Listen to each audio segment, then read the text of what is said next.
today. This session is called Are Remote Signatures Reputable? Our speaker for this session is Guillaume Forget. Guillaume is Managing Director of Cryptomatic GmbH and owner of the e-signature profile. Since joining Cryptomatic in 2005, Guillaume built tremendous experiences in business development, strategy, IP, and product management. Guillaume is also an e-signature evangelist with wide industry knowledge stemming from many live deployments. He is a foremost expert in remote signing and what you see is you sign, where he has co-authored several papers and patents. Welcome, Guillaume Forget.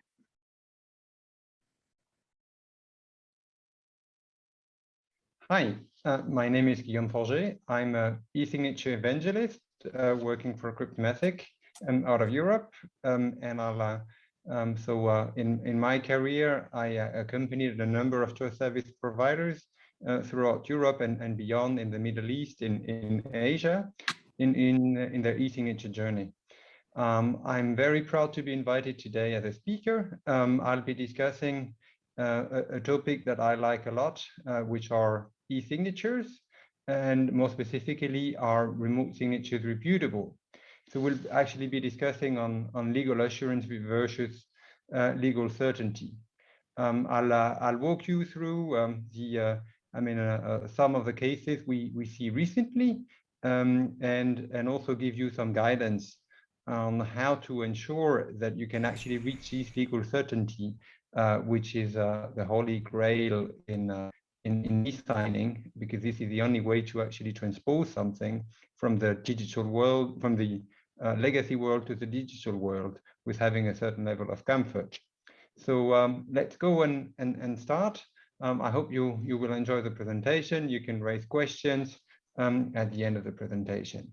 So thanks for joining. So to start, I want to show you some real life experience feedback. Recently, I asked one of my employees who actually work with private banks that actually interact with Internal Revenue Service, can you share your W8 and W9 form for tax residency with a revenue service?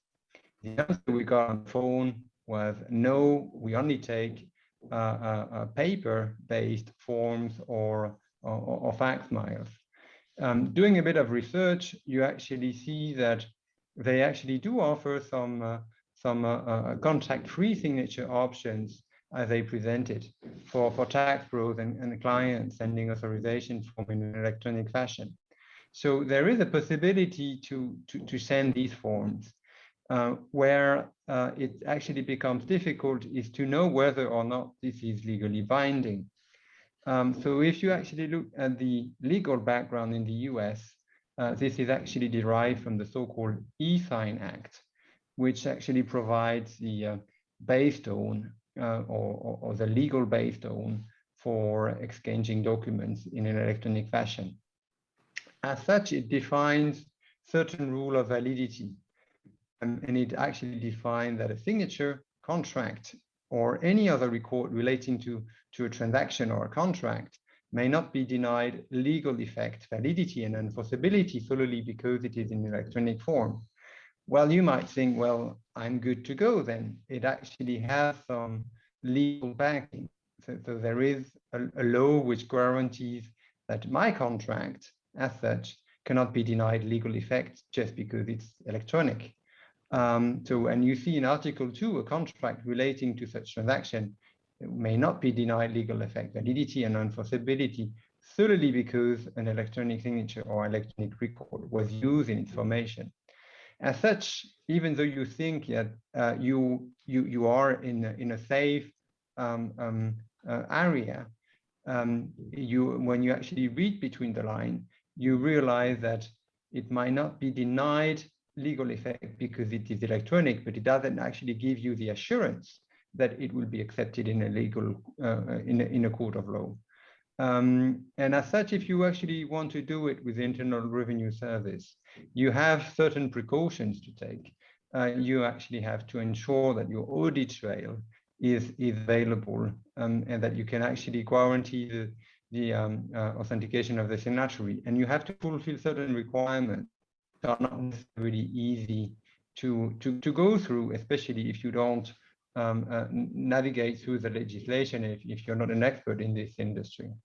So let's go and look at what is the main difference between having an electronic signature admissible in a court of law and getting what we call legal certainty.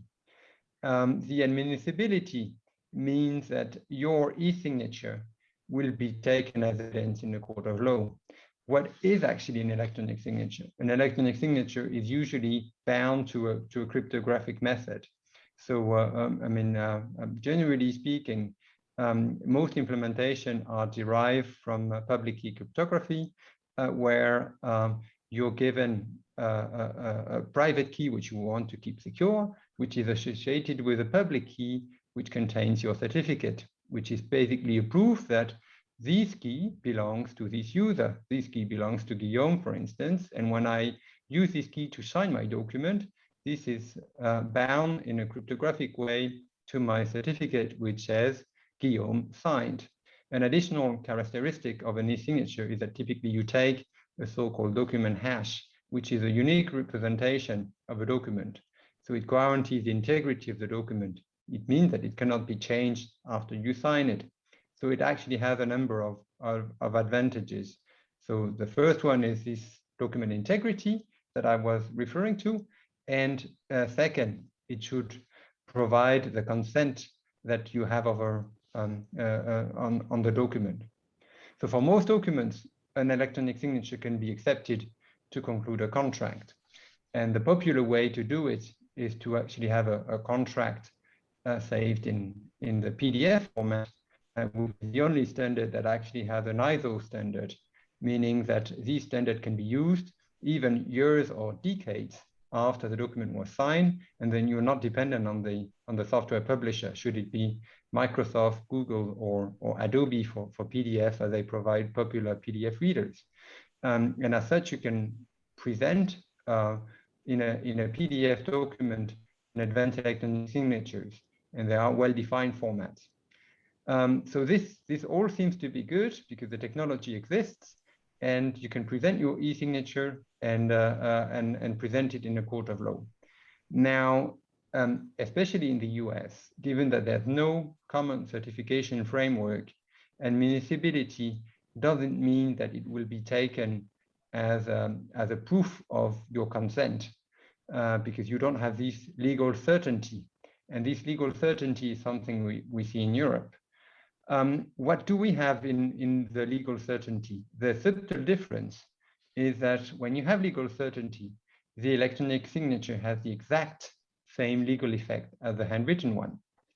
So this actually comes in handy whenever you want to digitize a process. Say you want to actually buy a house, and so you agree with the terms. You agree on the terms with the vendor, and at some point in the process, you will want to carry on. But you want this contract to be signed and executed and that this execution cannot be repudiated later on, because the vendor would say, well, you didn't sign it, or the terms are not the one I committed to.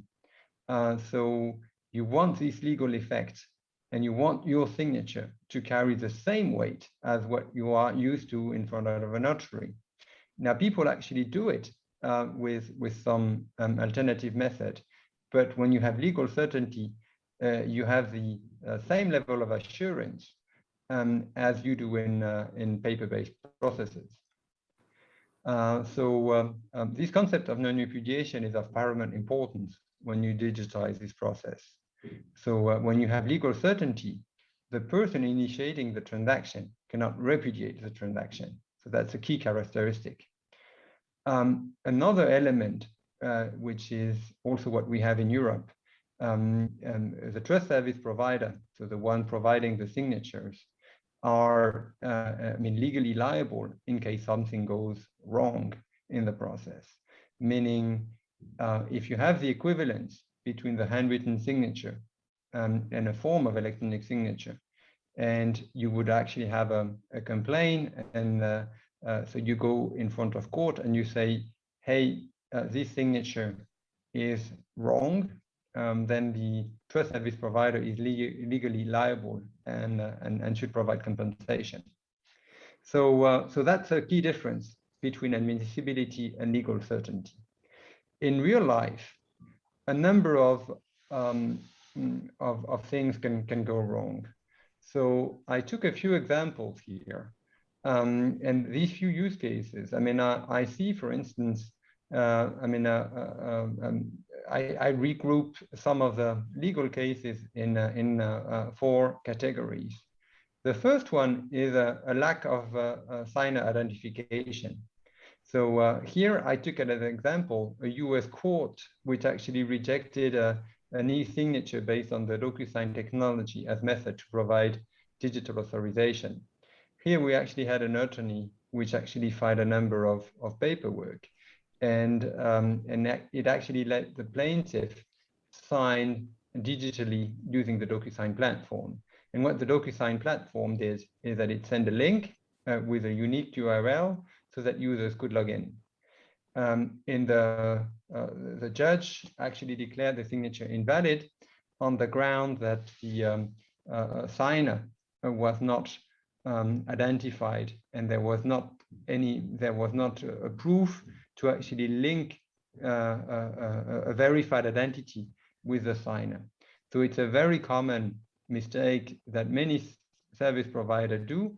I mean, they provide a very easy to use solution which doesn't incorporate user's identity. Another mistake which is commonly done is what we call and refer to as attrition cases. So how do you attribute the signer signatures to the signer? So if you actually send a link to someone, you want to ensure that this person and only this person will provide his sole consent onto it. So many implementation do not actually have the user control enforced and verified on the trust service provider side, meaning that I mean, their approval and their consent mechanism is considered too weak in cryptographic terms. So you don't have the audit trail to demonstrate that a given person provided his consent over the signature. What you have also is that this integrity of the document is very often questioned. So here I discuss the, in most cases, digital signatures, which are derived from public key cryptography.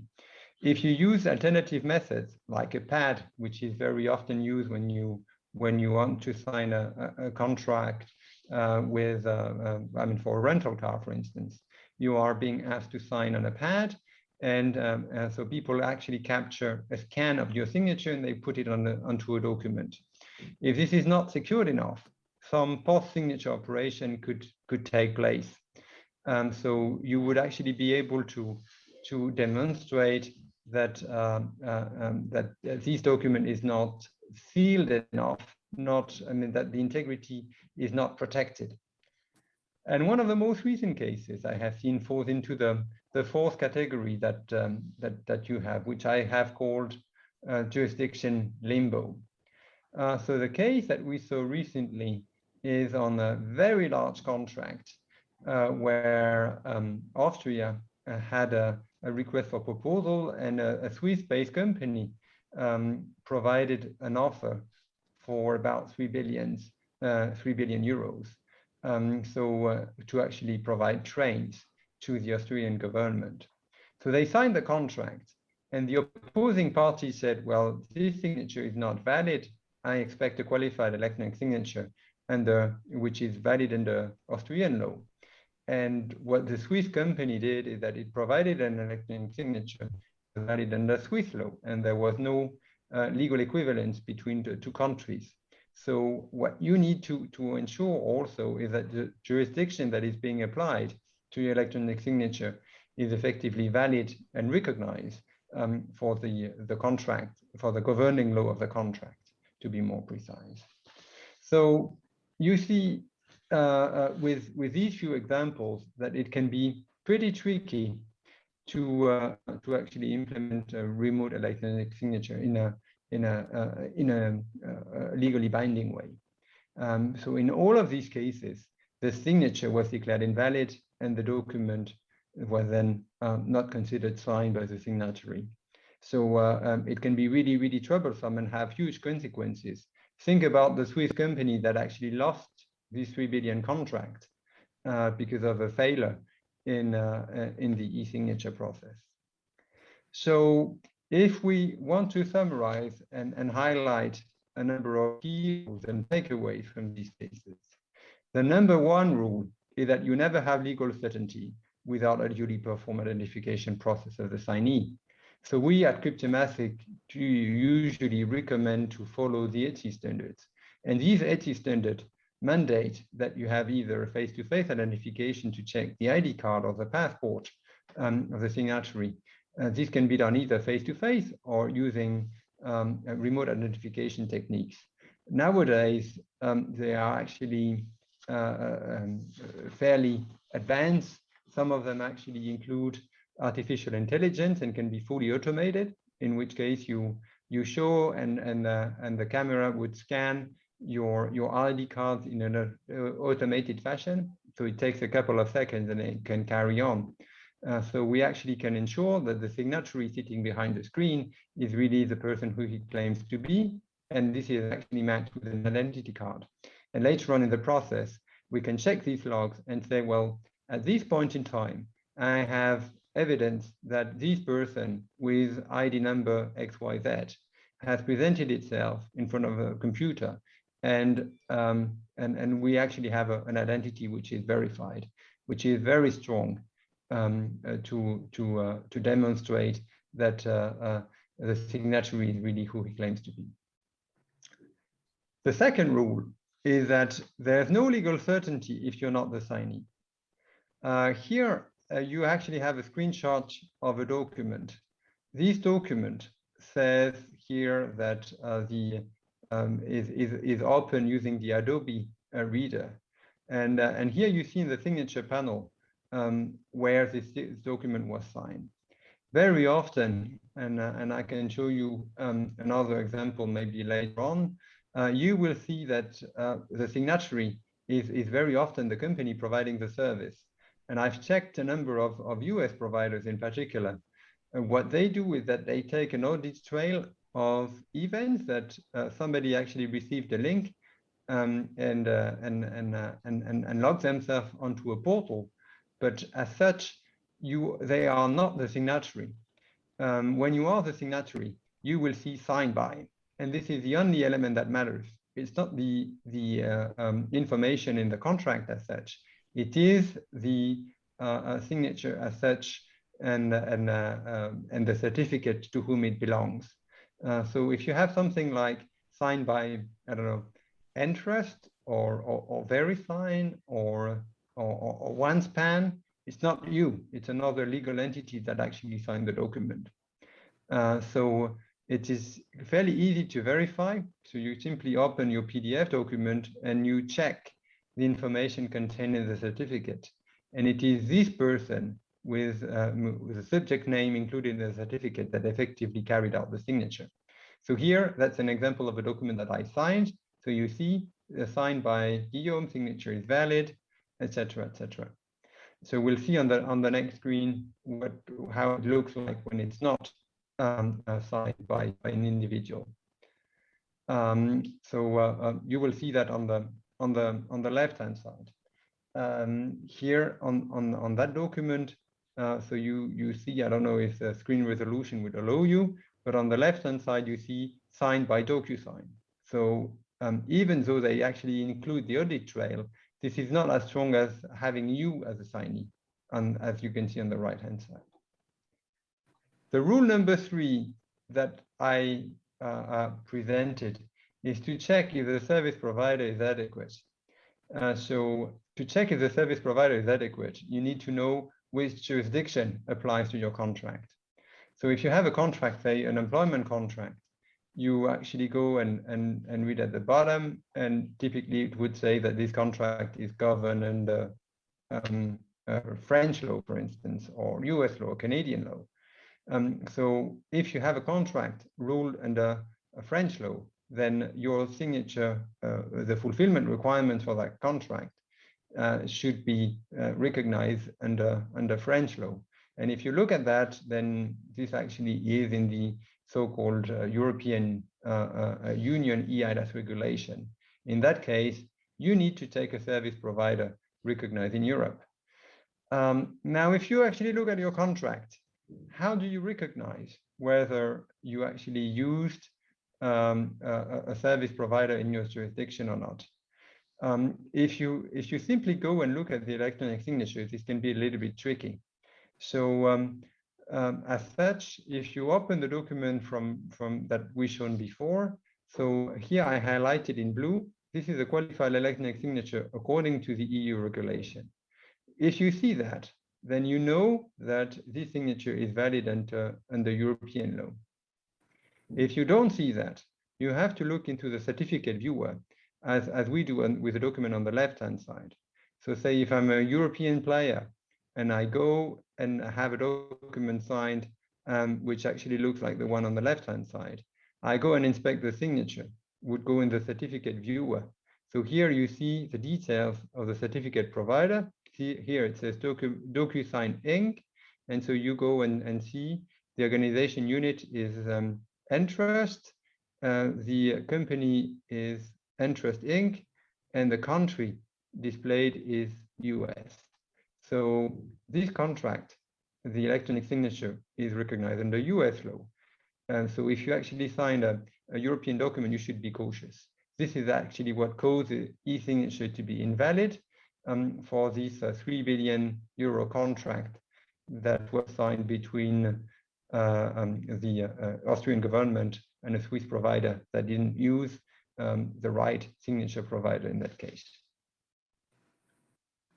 So if we look at the rule number 4, there's also no legal certainty if the signee does not retain a certain level of control and doesn't provide his consent on the signature operation.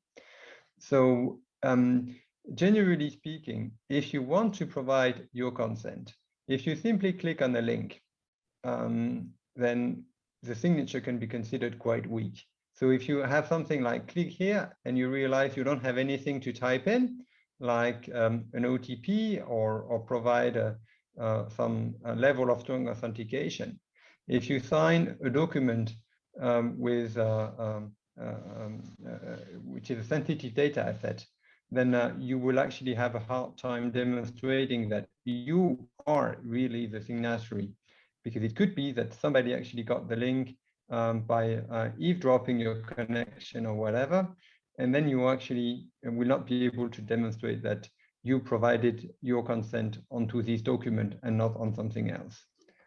The general rule of thumb is that if you don't have strong authentication in the process, and if you don't have a sole control on the operation, you should decline the signature operation and use an alternative provider.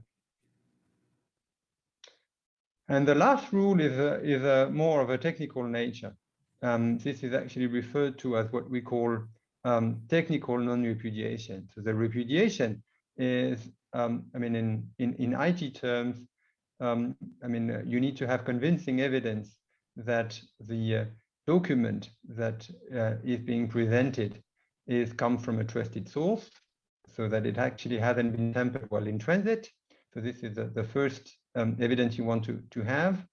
And the second one is that you provide your consent on a document that was not modified after being transmitted to you, so that it's protected in integrity.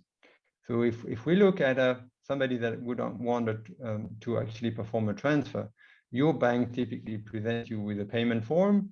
So you need to be sure that it comes from your bank and not from a third party or a party in between that would have eavesdropped your connection. And the second part that you want to ensure is that your payment transfer will not be altered while in transit. So that the amount remains the same, that the payee remains the same.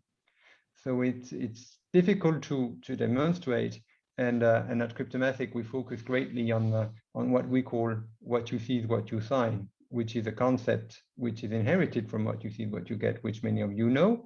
But here we actually want to have the, convincing evidence that we can present before a judge that maybe days, if not years after the transaction was initiated, that this operation was approved, and then you can actually reproduce the user experience later on. So these are the 5 rules here. So as such, this non-repudiation has been implemented in a product which we call Cryptomatic Signer. And so this product is designed to ensure that we have a loop of trust, and thereby we can ensure that the document at the beginning of the process is presented to the user on a trusted fashion, and that the user will provide his consent onto it using strong authentication techniques. So the objective, I won't name them all, are to ensure that we have this evidence as required. So we have also designed a solution to be able to respond to threats and common attacks, should they be man-in-the-middle attacks or man-in-the-browser attacks. So if we carry on, the solution that we offer offers a legal certainty, so the legal backing that you would want. So generally, as organization, we allow for the solution to be multi-tenant capable, so meaning that several organizations can have a Chinese wall between each other, so that we have a strong logical split between tenants. We have a multi-policy concept, so that people can sign with a jurisdiction that is implemented for the solution. So generally speaking, it actually allows, if you operate across multiple jurisdictions, say you're an insurance provider and would operate across different jurisdictions.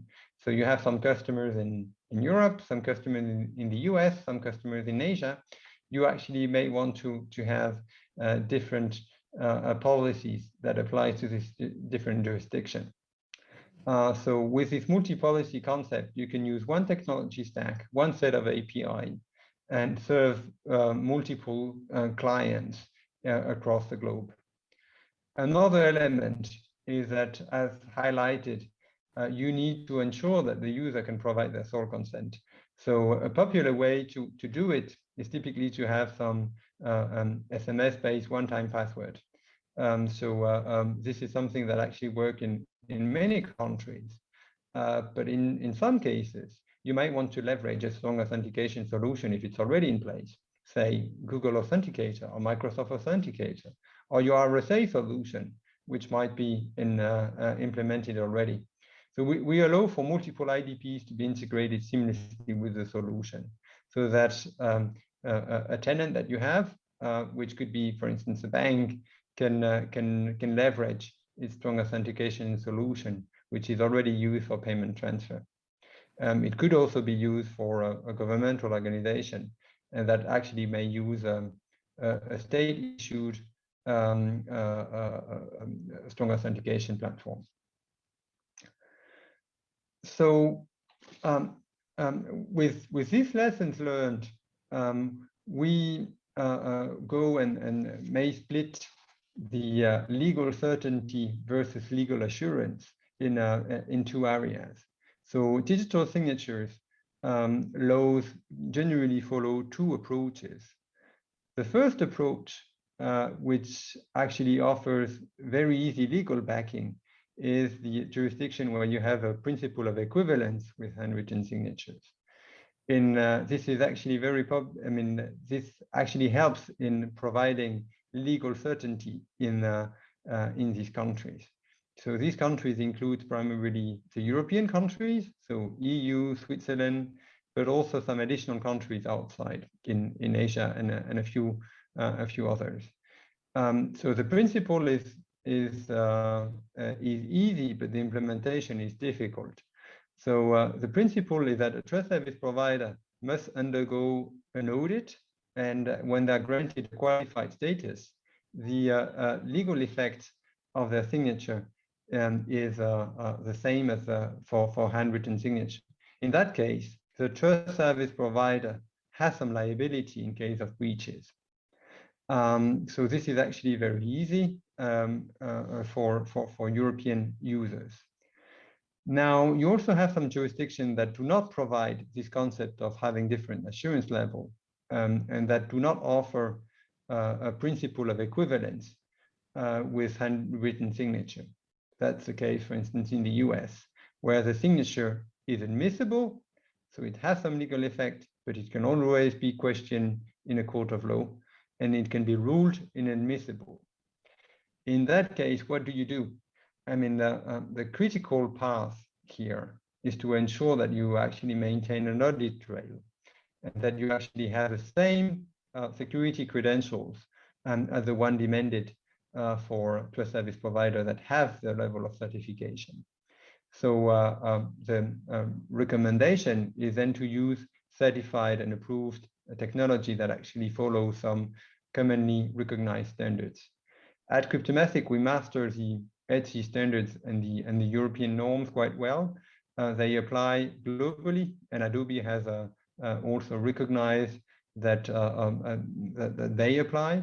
So our technology is accredited to meet the highest assurance level and deliver the non-repudiation level and the legal certainty that you would also need in the US. We have offices in the US as well, and my colleague and I would be most happy to guide you through it. So generally, if I may summarize, in the offline world, you have different ways to provide your consent onto a contract. So you can actually have a contract orally, you can have a contract with simply saying yes or keeping, or adding your signature onto it, or you can go before a notary. In the online world, it's more or less the same. You can click the accept button, but you can go very high and have very high assurance level to reach legal certainty. We focus at Cryptomatic on the legal certainty part, so please contact us if you have a question on that regard. I thank you for